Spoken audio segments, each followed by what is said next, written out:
I thought I might just talk sort of Epirbs, because this is my old one, which has gone out of date. So it went out of date, there we are, March 2024.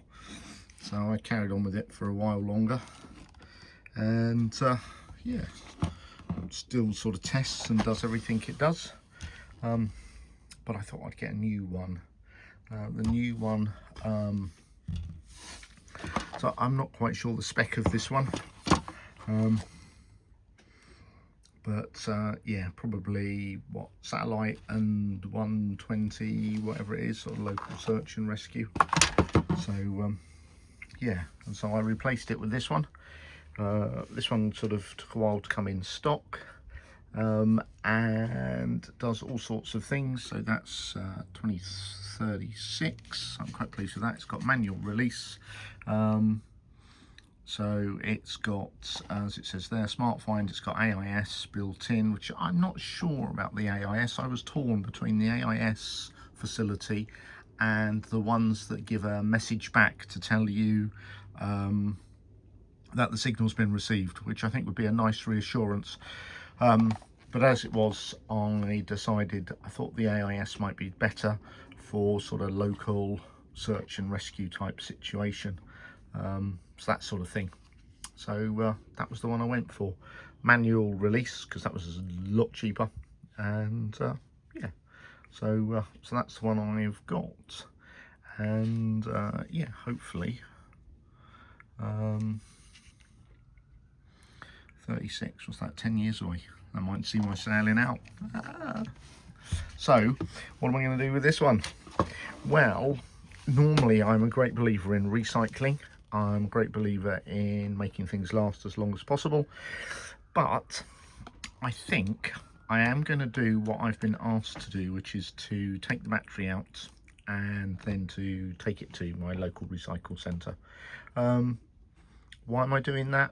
Because I think it would be bad if there were lots of just old Epirbs floating around, no one knowing sort of what they are, where they are, how reliable they are, and those sorts of things. And they're not cheap. I can't remember how much this was, 460 quid-ish, something like that. And if it lasts 10 years, 46 quid a year, you know, Windy subscription or something is as nice. Windy subscription's cheaper than that, but you know, your Navionics or something is similar sort of money. So I'm gonna take this apart and take the battery out and then take it all to my local recycle centre. As I say, rather than passing it on to someone who might need it, but I don't think that's an appropriate thing to do. I don't know, but yeah, pass a comment. Let's have a look at it. I don't know if I can film taking it apart, but if I can't, I'll show you what's in there. So let's have a little look. Can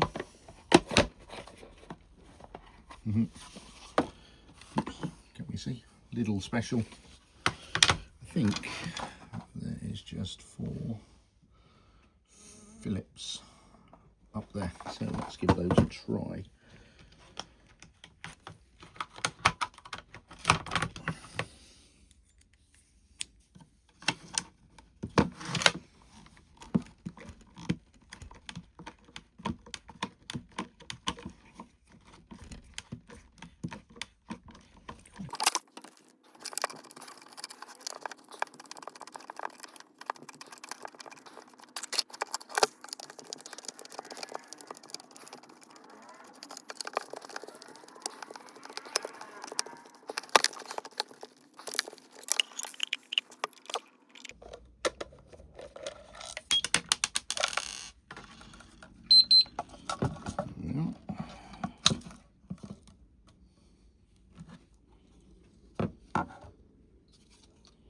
So that's what's in your Epirb.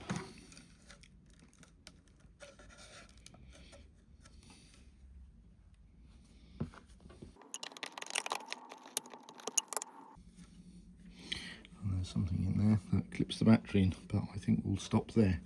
It's disconnected.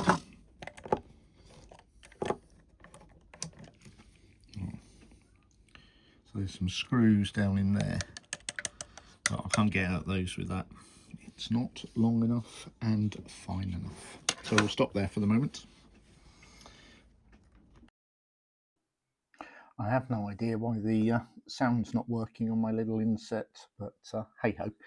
Anyway, I brought it all home and I managed to get a thin, probably a Phillips number 1, and 2 screws, and the battery pack was out. The clips were more part of the pack to hold it all together, which I saw when I first looked down there. Yeah.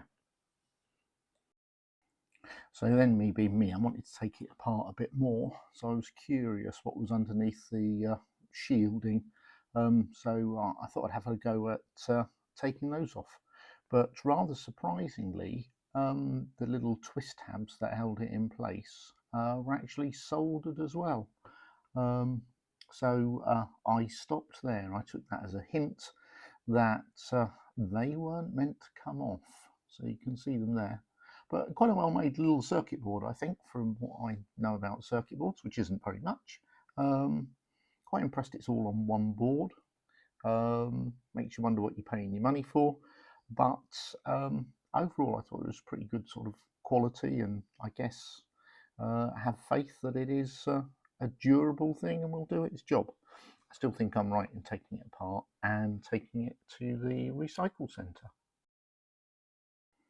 Then taking the battery pack apart a little bit more, I'm just nosy.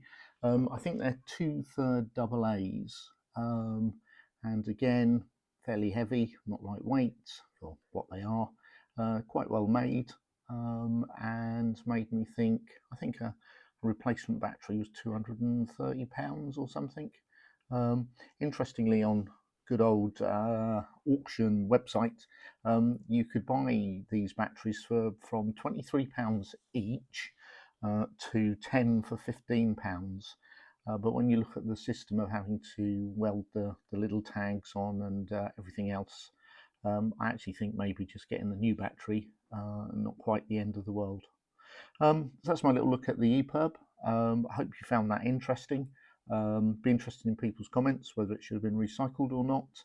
Well, thanks for taking a little look at my video. Hope that was interesting. I always love taking things apart. I don't always put them back together successfully, but I didn't need to in this case, which is good. Please like and subscribe. That would be most helpful, and I would be most grateful. And hopefully soon I'll get some videos up of going sailing. Take care. Have a good one.